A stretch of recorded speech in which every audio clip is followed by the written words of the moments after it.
तुमने सारी self help किताबें पढ़ ली, सारे पॉडकास्ट सुन लिए, जर्नलिंग की, मेडिटेशन किया, गोल सेट किए, फिर भी खोया हुआ सा क्यों महसूस होता है? वो छोटी सी आवाज़ जो पूछता रहता है, मैं असल में अपनी ज़िंदगी में क्या कर रहा हूँ, चुप ही नहीं होता। तुम मेहनत तो कर रहे हो, पर धुंधलापन दूर नहीं हो रहा। समस्या तुम्हारी कोशिश में नहीं, समस्या ये है कि तुम दूसरे पायदान से शुरू कर रहे हो और पहला पायदान छोड़ रहे हो।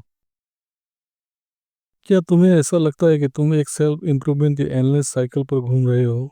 हर बार एक नया गुरु या मेंटोर चुनते हो, नया प्लान अपनाते हो, पर जो जोश आता है वो कुछ ही दिनों में गायब हो जाता है। फिर वही अजीब सा एहसास, उदासी और शर्म का एहसास वापस आ जाता है। क्यों फिर भी कुछ बदल नहीं रहा? ऐसा लग रहा है कि जैसे सबके पास पहले से कोई नक्शा है और वो सब सीधे अपने लक्ष्य की ओर बढ़ रहे हैं। पर असल में हमने सबसे ज़रूरी बात नहीं सीखी।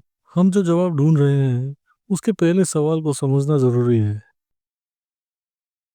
तो वो सबसे पहला कदम क्या है? ये कोई नया टेक्निक या ट्रिक नहीं है। जवाब आसान है। बस सुनना शुरू करो। खुद की ज़िंदगी की आवाज़ों को। मत ढूंढो बाहरी कोई पर्पस। अपने लाइफ के छोटे छोटे सिग्नल्स पर ध्यान दो। कभी कभी खोया हुआ महसूस करना ये बताता है कि बदलने का समय आ गया है। और ये उसी बदलने की शुरुआत है।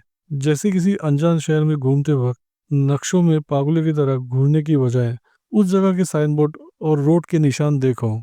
आसपास देखना ज़रूरी है। यही तुम्हारा पहला कदम है।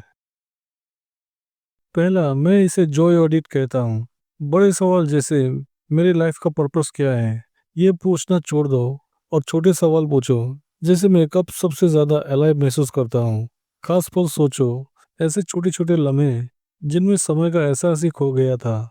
ये यादें मामूली नहीं है, ये वही चीज़ है जो तुम्हें सच में पसंद है। दूसरा, अपनी पीड़ा को शिक्षक समझो। हम अक्सर मुश्किलों से भागते हैं, लेकिन वही कठिनाइयाँ तुम्हें तुम्हारी असली ज़रूरतों की तरफ इशारा करती है। जो चीज़ तुम्हें गुस्सा या बोर करती है, वो तुम्हारे अंदर की कई ज़रूरत बातें बता रही होती है। तीसरा, अपनी जिज्ञासा का पीछा करो। पैशन एक बड़ा शब्द है, इसलिए उसे छोड़ो और आसान रास्ता चुनो, क्यूरियोसिटी का। सोचो, रात में मोबाइल पर क्या स्क्रॉल करते रहते हो? यूट्यूब पर कौन से वीडियो बार बार देखते हो? कौन सी बातें हैं जिन पर तुम बिना थके घंटों बात कर सकते हो? जिज्ञासा सिर्फ रास्ता दिखाता है, कोई दबाव नहीं डालता। जिज्ञासा का मतलब बड़ा प्लान नहीं होता, बस अगला छोटा कदम लेना होता है। नई चीज़ें आजमाना उम्मीदों जैसा है। ये तुम्हारे लिए ऐसे दरवाजे खोल सकता है जिनके बारे में तुमने कभी सोचा भी नहीं था। खुद को खोया हुआ महसूस करना मतलब ये नहीं कि तुम टूट गए हो। ये बताता है कि तुम्हारे अंदर कुछ जाग रहा है।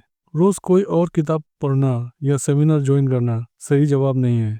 जवाब तो तुम्हारी अपनी जिंदगी की कहानियों में छुपा है। इसलिए खोजना छोड़ो और सुनना शुरू करो। एक दिन जब तुम पीछे मुड़कर देखोगे, तब पता चलेगा कि वही क्लिक वो पल था जब तुमने समझ लिया था कि तुम सही रास्ते पर थे। अगर ये बातें तुम्हें सही लगती हैं, तो एक छोटा काम करो। बड़ी चीजें मत सोचो। वीडियो खत्म होते ही केवल 5 मिनट लो और एक ऐसा पल लिखो जब तुम्हें सच में जिंदगी महसूस हुआ। बस इतना ही।